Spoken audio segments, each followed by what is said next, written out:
the development and expansion of the Tongil rice family. In this session, we will examine why and how the Tongil rice family was developed and trace the breeding and dissemination processes of its key varieties. Through the government's promotion policies, the cultivation area of Tongil rice expanded rapidly. However, the term Tongil rice does not refer to a single variety, but rather a collection of genetically related varieties. As previously discussed, Tongil, or IR667, was originally developed in the Philippines. Although Erie's technological assistance, including shuttle breeding, reduced the adaptation trial period in Korea to 5 years, the limiting local testing led to criticism that the variety was introduced to farms prematurely. Nevertheless, the Park Chung-hee administration prioritized accelerating the Green Revolution as the political goal of overcoming food shortages outweighed concerns over potential drawbacks. The Rural Development Administration maintained that once the variety was distributed, farmers would gradually adapt to the complex cultivation techniques through intensive education. This approach, which emphasized execution first and troubleshooting later, was widely accepted during Korea's high growth period. In particular, during the 1970s, when economic growth and ideological competition with North Korea was considered synonymous, slogans such as "Build while fighting" resonated not only in agriculture but across society. Thus, even as IR667 rapidly expanded its cultivation area, researchers at the RDA were actively developing improved varieties to address its shortcomings. Ironically, just as the term Tongil rice became widely recognized by the public in 1975, the cultivation of IR667 peaked and began to decline in the following year, gradually being replaced by its improved progeny. Because the new varieties were numerous and frequently updated, farmers and urban consumers often struggled to remember their names. As a result, it became common to refer to the entire group of varieties simply as Tongil rice. Technically, the terms Tongil family or Tongil-type varieties would have been more precise, but in the 1970s and 1980s, Tongil rice was used ambiguously to refer both to IR667 and its related varieties. Challenges and adaptations in the Tongil rice family. One reason for the rapid expansion of the Tongil family was that IR667 had been widely distributed without sufficiently addressing its early criticisms. Two major shortcomings were frequently cited. First, certain biological characteristics made the cultivation and harvesting more challenging. Second, as previously mentioned, the taste of Tongil rice was unfamiliar to South Korean consumers. Due to its indica genes, Tongil rice thrived in warm summer conditions but struggled in cooler temperatures during spring and autumn, leading to reduced yields and wilting. Additionally, while the variety produced abundant panicles with many grains, the grains tended to fall off before harvest, causing significant losses. The RDA attempted to mitigate these issues by improving farming techniques.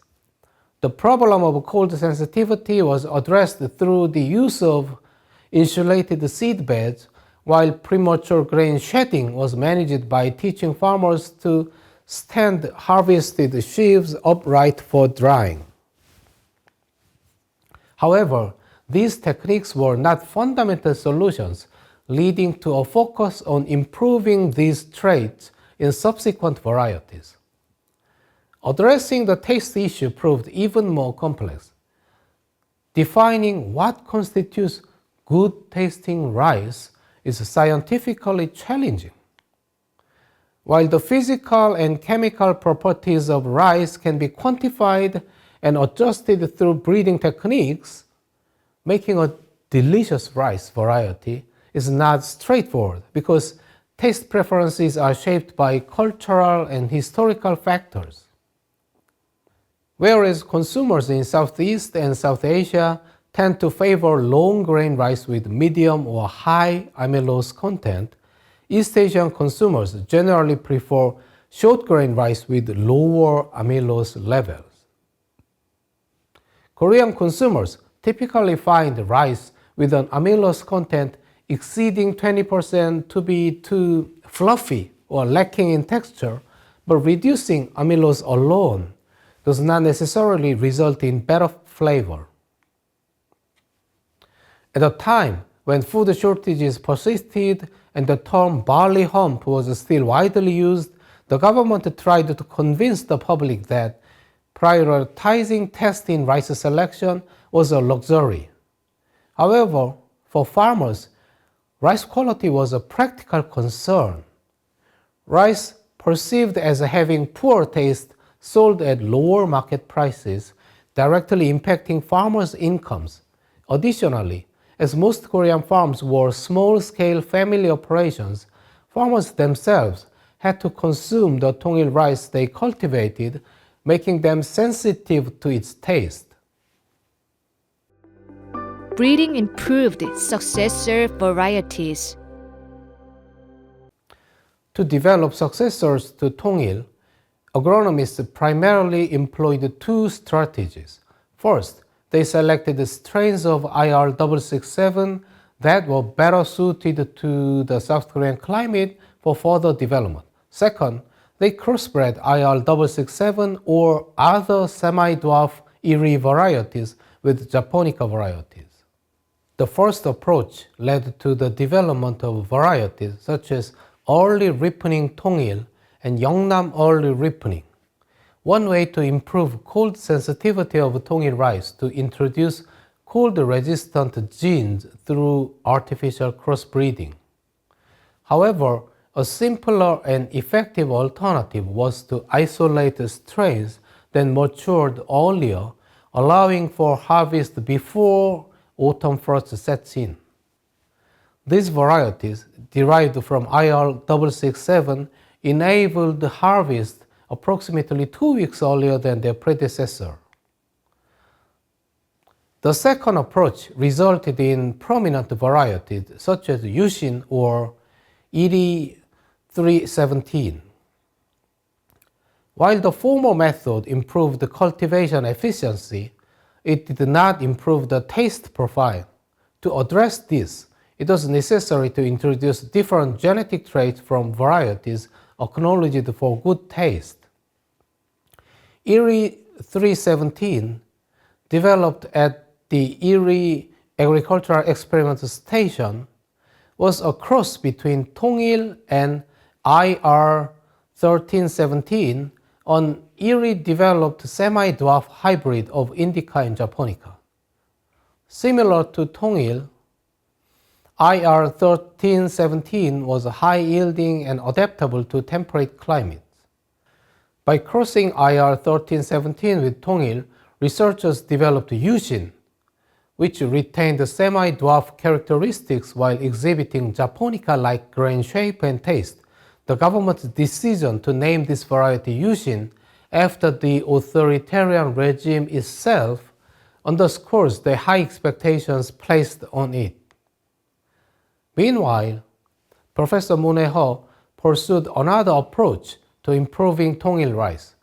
Recognizing that Tongil's lack of stickiness was a major drawback for Korean consumers, he developed a semi-dwarf glutinous rice variety by crossbreeding IR 833, a semi-dwarf glutinous indica variety, with IR 1317 and IR 667. The resulting variety, glutinous Tongil, combined the high yield of Tongil with the desirable texture of traditional glutinous rice, making it a successful replacement for all the glutinous rice varieties. The maturation of the Tongil family. Throughout the 1970s, Korean agronomists continuously developed successor varieties to address the shortcomings of Tongil rice. By 1977, when the government officially declared the accomplishment of the Green Revolution, a diverse lineup of IR-based varieties had been established to complete the pedigree of Tongil family. This expansion was not just about increasing the number of varieties, rather it ensured a comprehensive adaptation to various climatic and environmental conditions across different regions. As a result, Tongil-type varieties were cultivated not only in the southern regions where Tongil rice was first introduced, but also in central Korea and even high-altitude areas like Gangwon province.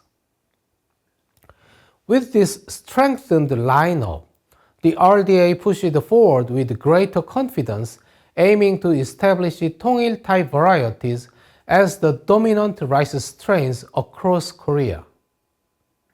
Under the overarching vision of covering the nation's rice paddies with Tongil-type rice, Korea's Green Revolution advanced rapidly.